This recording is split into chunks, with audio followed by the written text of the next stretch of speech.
사랑하는 형제자매 여러분, 오늘은 교회력으로 사순절 5번째 주일입니다. 불순종으로 인한 죄로 인하여 받아야 할 고통과 슬픔, 우리가 겪어야 할 징벌과 고난을 하나님의 외아들 우리 주 예수 그리스도께서 대신 받으심으로 우리를 구원하신 하나님께서 우리를 부르십니다. 이제 우리의 마음과 뜻을 다하여 영과 진리로 주님의 이름을 찬양하며 예배합시다. 아멘. 우리들이 거듭나서 흠이 없게 하시고 주의 크신 구원받아 온전하게 하소서. 영광에서 영광으로 천국까지 이르러 크신 사랑 감격하여 경배하게 하소서.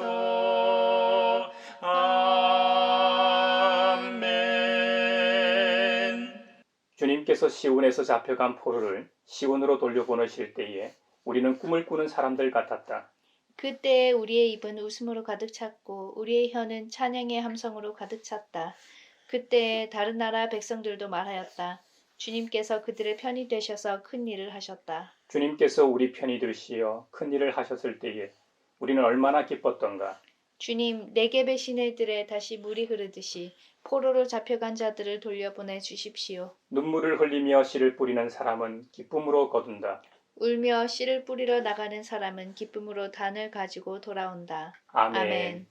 만왕의 왕 내 주께서 왜 고초당했나. 이 벌레 같은 날 위에 그 보혈을 흘렸네. 십자가 내가 처음 볼 때에 나의 맘에 큰 고통 사라져. 오늘 믿고서 내 눈 밝았네. 참 내 기쁨 영원하도다. 자비롭고 은혜로우시며 노하기를 더디하고 한결같은 사랑과 진실이 풍성하신 하나님께서는 우리의 악과 허물과 죄를 용서하신다고 하셨습니다. 이제 그 말씀을 의지하여 우리 죄를 고백하오니 주님께서 저에게 은총을 베푸시는 것이 사실이면 우리의 악과 우리의 죄를 용서해 주시고 모든 불의에서 우리를 깨끗하게 해 주시고 우리를 주님의 소유로 삼아 주시옵소서.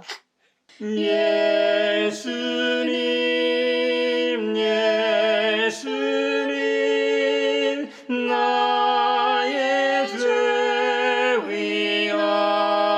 위하여 보배 피를 흘리니 죄인 받으소서.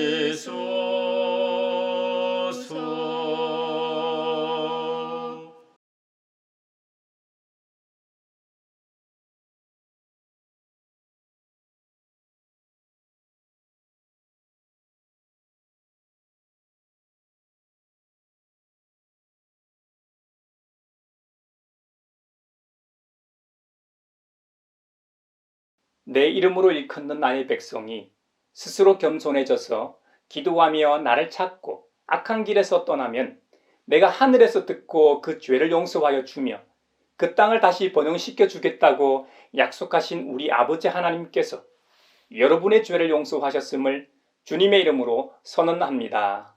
아멘. 죄의 승리를 얻기까지 주의 십자가 사랑하리.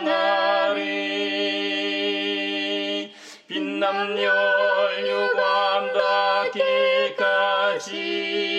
닿기까지 험한 십자가 붙들겠네. 오늘 우리에게 주신 구약의 말씀은 이사야서 43장 16절에서 21절입니다. 하나님의 말씀을 경청하십시오. 내가 바다 가운데 길을 내고 거센 물결 위에 통로를 내었다.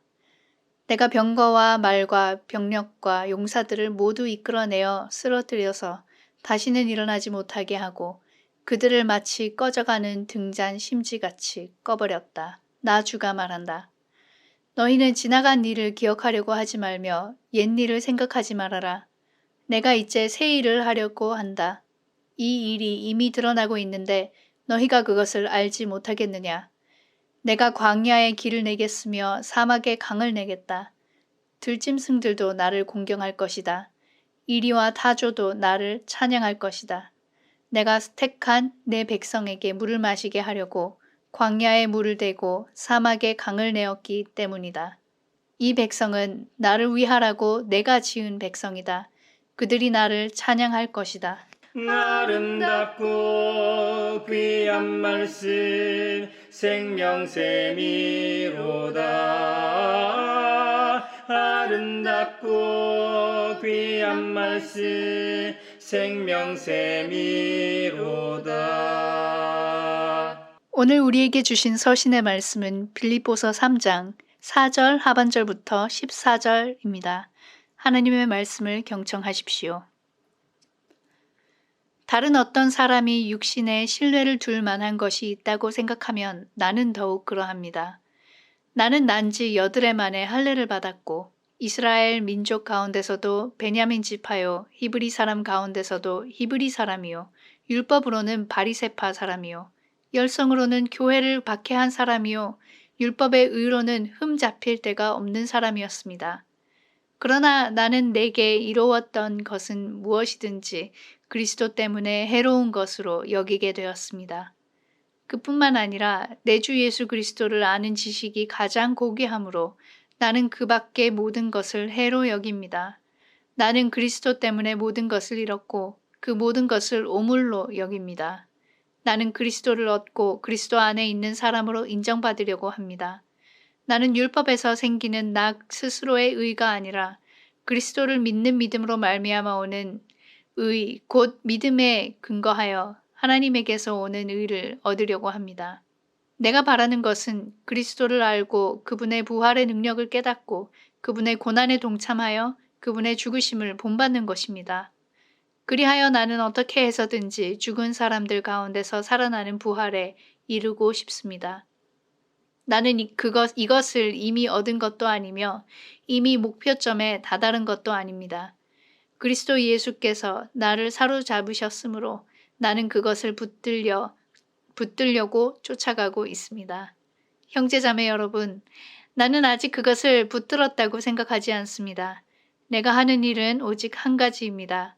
뒤에 있는 것은 잊어버리고 앞에 있는 것을 향하여 몸을 내밀면서 그리스도 예수 안에서 하나님께서 위로부터 부르신 그 부르심의 상을 받으려고 목표점을 바라보고 달려가고 있습니다. 아름답고 귀한 말씀 생명샘이로다. 아름답고 귀한 말씀 생명샘이로다. 오늘 우리에게 주시는 복음의 말씀은 요한복음 12장 1절로 8절입니다. 주님의 말씀을 경청하십시오. 6월절 엿새 전에 예수께서 베다니에 가셨다. 그곳은 예수께서 죽은 사람 가운데에 살리신 나사로가 사는 곳이다. 거기서 예수를 위하여 잔치를 베풀었는데 마르다는 시중을 들고 있었고 나사로는 식탁에서 예수와 함께 음식을 먹고 있는 사람 가운데 끼어 있었다. 그때에 마리아가 매우 값진 순나드 향유 한 근을 가져다가 예수의 발에 붓고 자기 머리털로 그 발을 닦았다. 온 집안에 향유 냄새가 가득 찼다. 예수의 제자 가운데 하나이며 장차 예수를 넘겨줄 가룟 유다가 말하였다. 이 향유를 300데나리온에 팔아서 가난한 사람들에게 주지 않고 왜 이렇게 낭비하는가? 그가 이렇게 말한 것은 가난한 사람을 생각해서가 아니다. 그는 도둑이어서 돈자루를 맡아가지고 있으면서 거기에 든 것을 훔쳐내곤 하였기 때문이다. 예수께서 말씀하셨다. 그대로 두어라. 그는 나의 장사날에 쓰려고 간직한 것을 쓴 것이다. 가난한 사람들은 언제나 너희와 함께 있지만 나는 언제나 너희와 함께 있는 것이 아니다. 이것은 주님의 말씀입니다. 하나님 감사합니다. 아름답고 귀한 말씀 생명샘이로다. 아름답고 귀한 말씀 생명샘이로다. 사회를 위하여 기도합니다. 코로나 팬데믹 확진자 수가 감소세를 보이고 있어 곧 좀 더 자유로운 삶으로 돌아갈 수 있을지 기대가 커지고 있습니다. 그러나 위중증 환자와 사망자 수는 계속해서 높습니다. 의료 체계가 이들을 잘 수용하여 진료할 수 있게 하소서. 현재 아직 예방접종을 하지 못한 어른들과 영유아들도 지켜주셔서 방역이 풀리고 코로나 바이러스에 걸려도 큰 병이 되지 않게 지나가게 하소서. 정치권에서는 재빨리 합의와 결단을 통해 소상공인 자영업자들에게 하루빨리 지원이 이루어지게 하소서. 주여 주여 우리를 불쌍히 여기소서. 그리스도여 그리스도여 우리를 불쌍히 여기소서. 주여 주여 우리를 불쌍히 여기소서. 교회를 위하여 기도합니다. 생명의 존중과 가치는 하나님께로부터 온 것임을 교회는 신앙 고백합니다. 하지만 교회 안과 성도 가정에서도 폭력은 존재합니다. 가장 안전해야 할 기독 가정과 교회에서부터 폭력이 사라지게 하시고 생명을 존중하며 생명 윤리적 삶을 살아가게 하소서. 그리하여 이 사회가 서로를 존중하며 배려하는 공동체로 나아가는데 선한 영향력을 끼치게 하소서.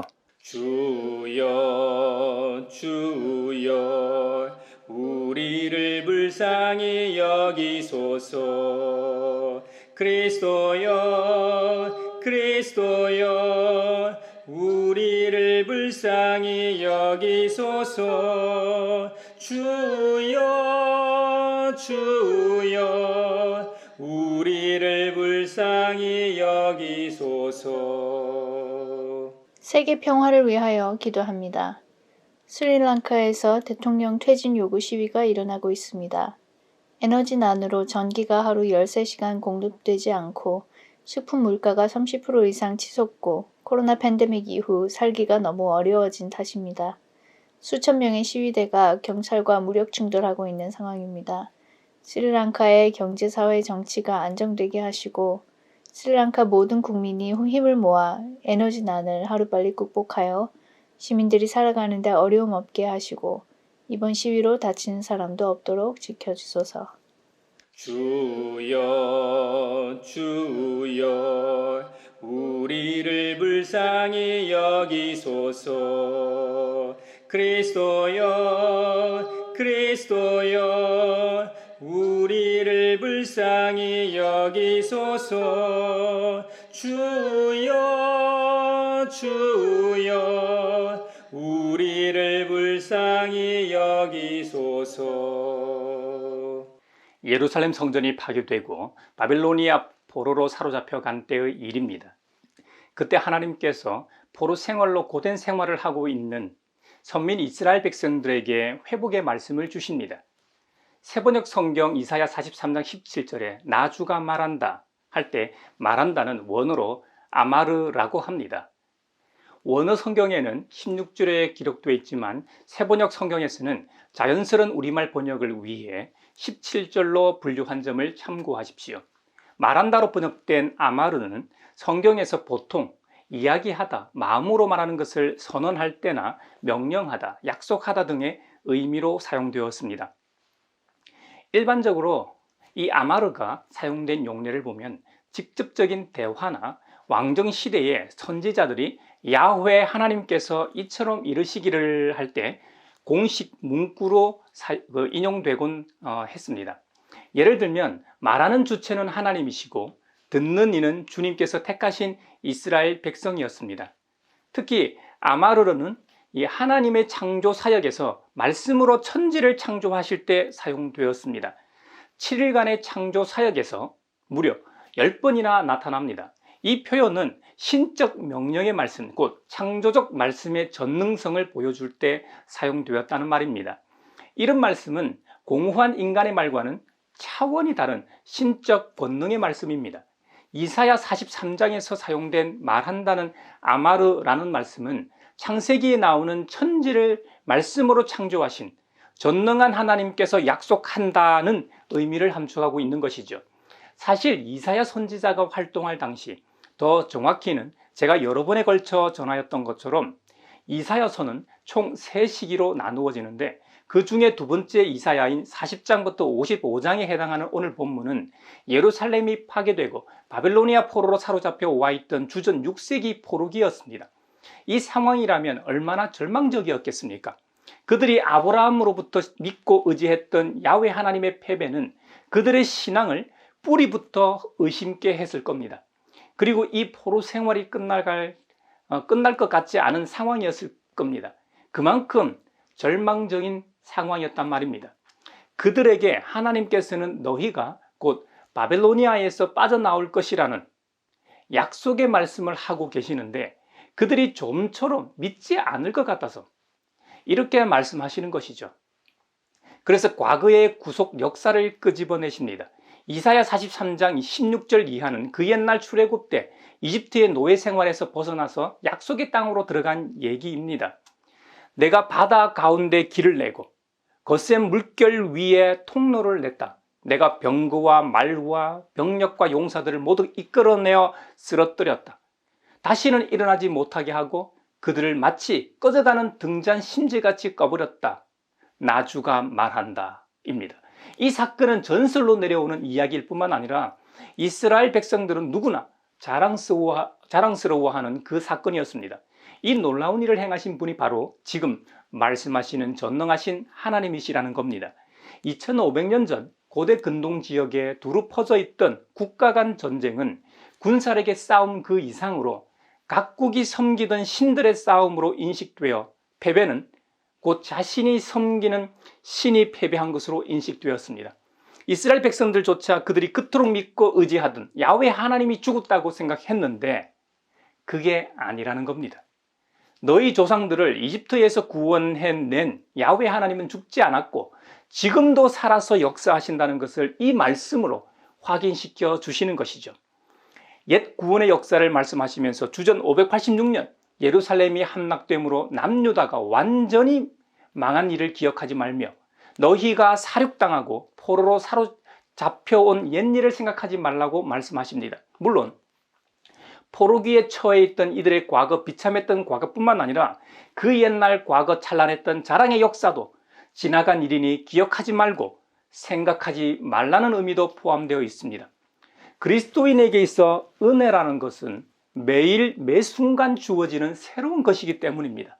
물론 구속의 은혜는 단 한 번의 역사로 끝납니다만 구원받고 난 이후 주님의 영광에 이르는 성화의 단계에서는 매 순간 성령님의 충만케 하시는 역사로 말미암아 우리는 삶의 하루하루를 성숙해져 가는 것이기 때문이죠. 그러니 한순간도 은혜 아니면 살아갈 수가 없는 것이죠. 그런 의미에서 찬란했던 옛 영광과 자랑은 잊으라는 것입니다. 그보다 더 중요한 새 일을 이제 행하신다고 하십니다. 실제로 바벨로니아에서 가나안 땅으로 돌아오는 길에는 수많은 광야와 사막이 존재합니다. 출애굽 때도 주님의 만나와 메추라기 그리고 바위에서 생수를 나게 하시어 먹고 마시게 하셨던 것처럼 이번에도 광야의 길을 내시며 사막에 강을 내겠다고 하십니다. 그런데 이번에는 소문만 무성한 것이 아닙니다. 이번에는 들짐승들도, 가는 길에 있는 모든 들짐승들도 주님을 공경하고 찬양한다는 겁니다. 그 이유가 단지 야훼 하나님께서 택하신 이스라엘 백성에게만 이런 일들이 일어난 것이 아니라 주님께서 택하신 백성들로 인하여 들짐승들도 마실 만큼 풍족했기 때문입니다.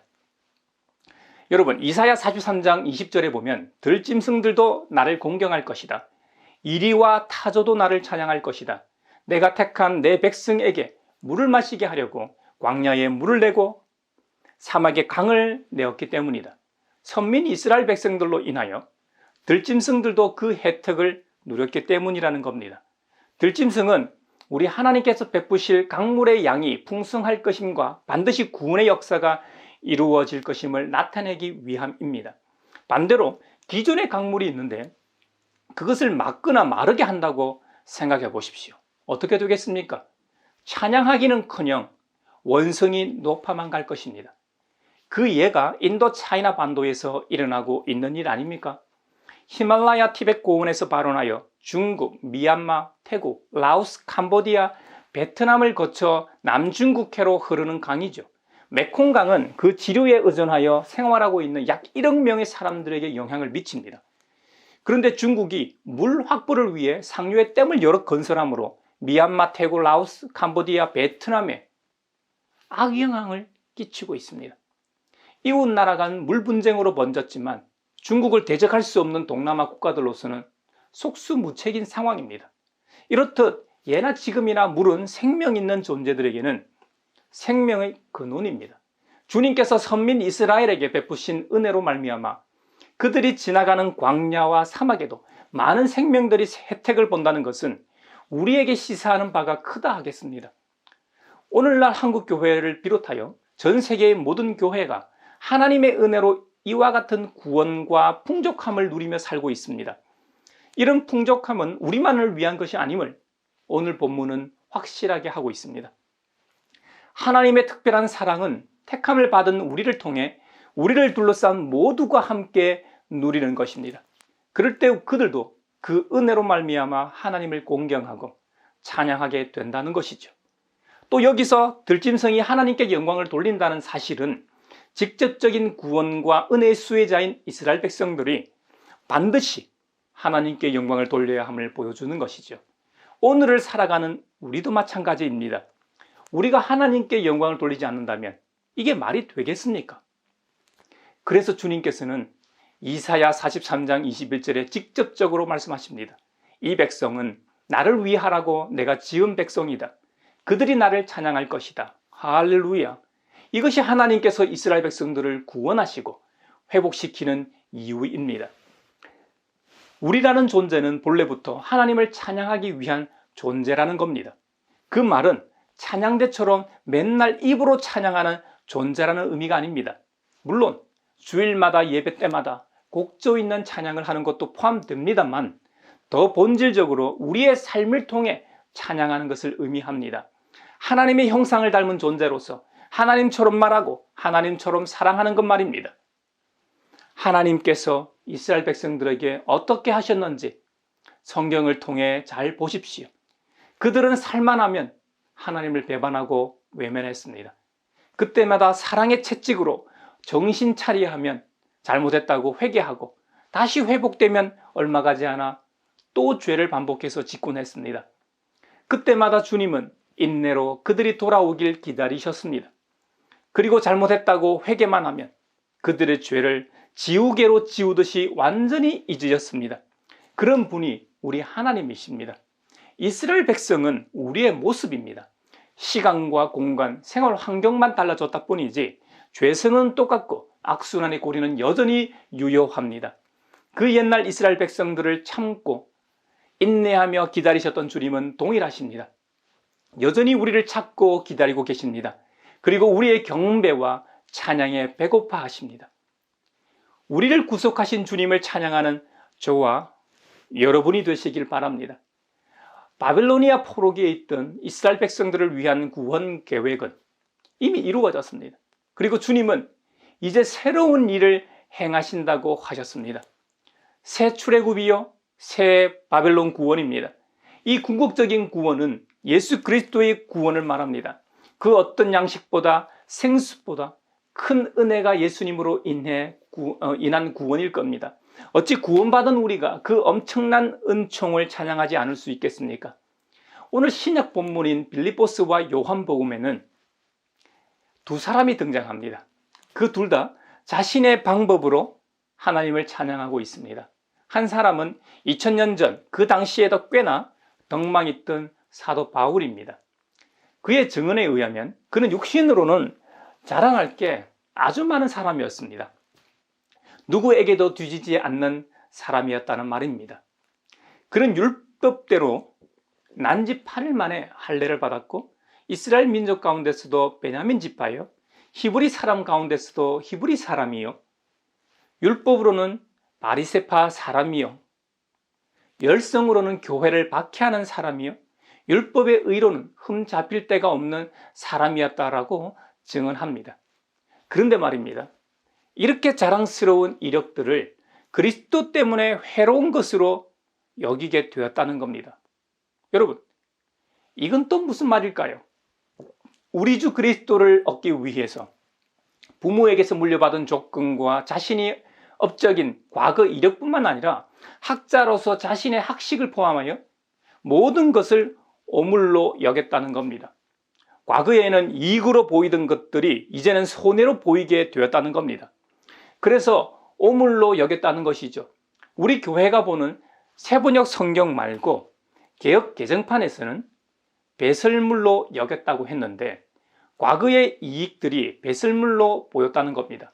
이 말은 우리 주님과의 사이에 걸림돌이 되는 것은 무엇이든지 간에 해로 여겼다는 의미입니다. 우선순위에 있어 우리 주님을 최우선으로 두었다는 말이죠. 이것은 사도 바울의 가치관의 변화입니다.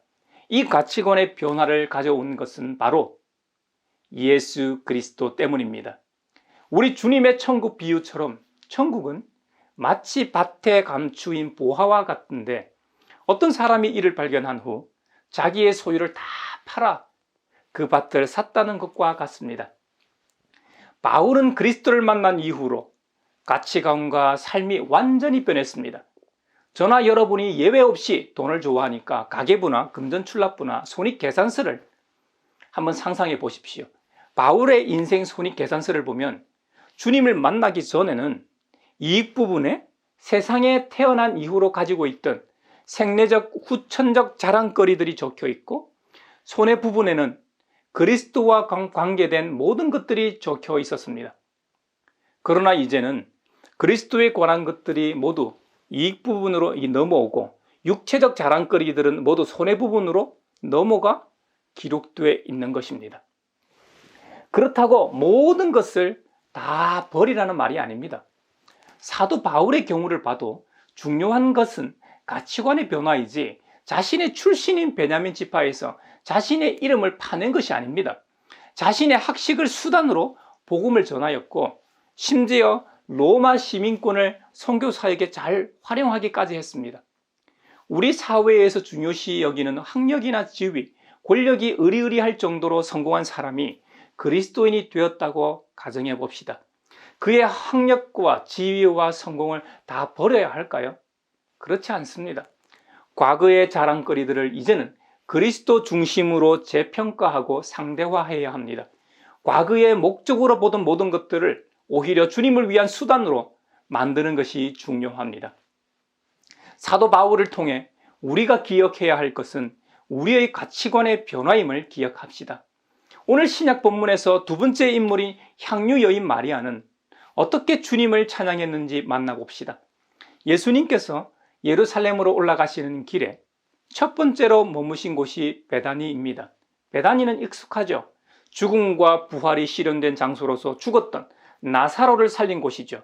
이제 주님은 십자가의 길의 여정에서 다시 한번 베다니를 방문하십니다.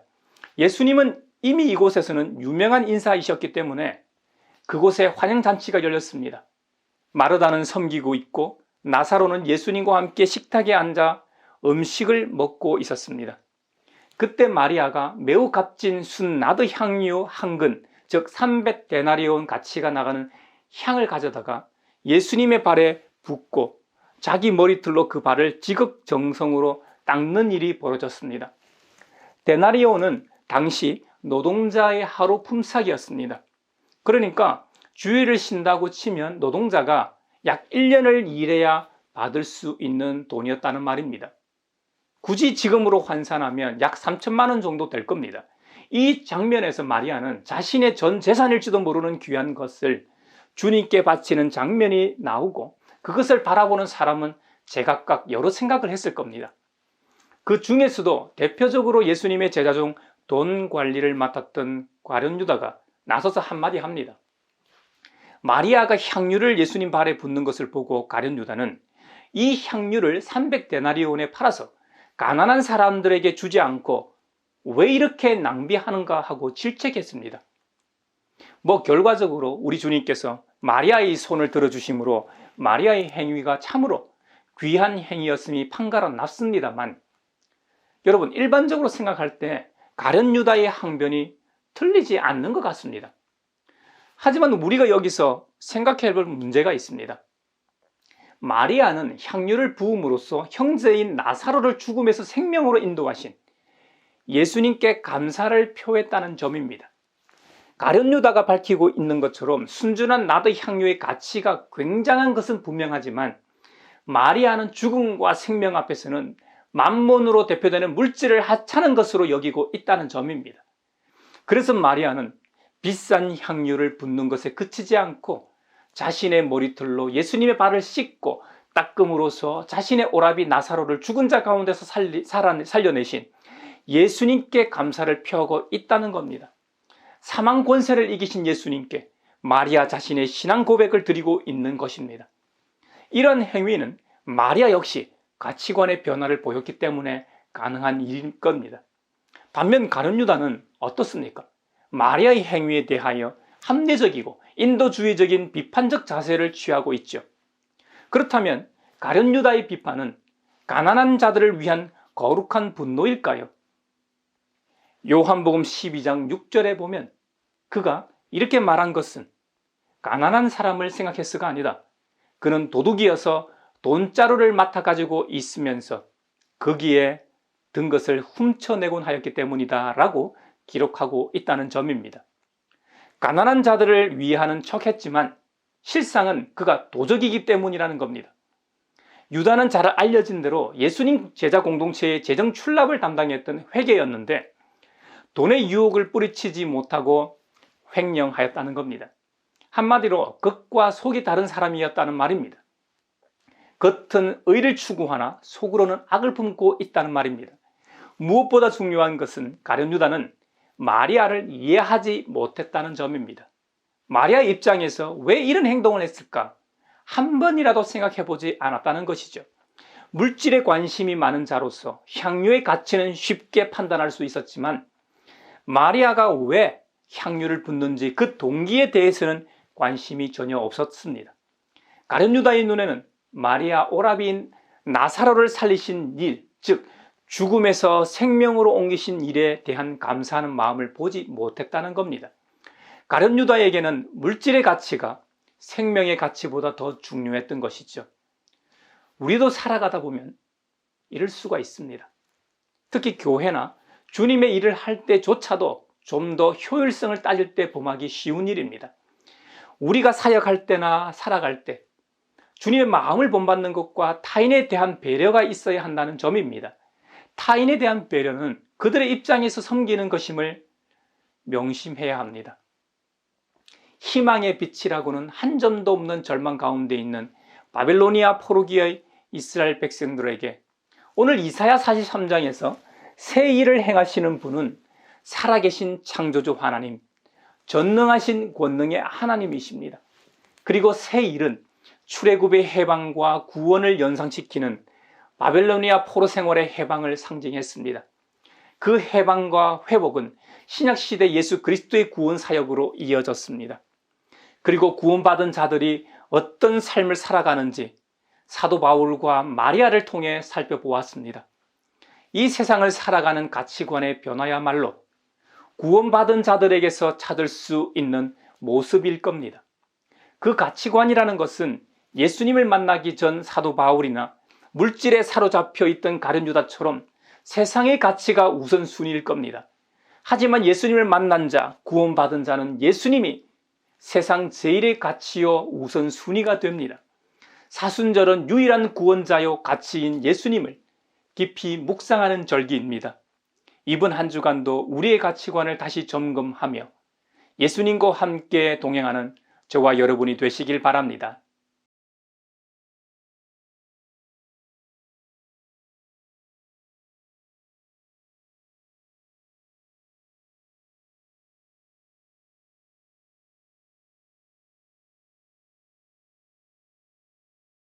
내게 있는 모든 것을 아낌없이 드리네. 사랑하고 의지하며 주만 따라 살리라.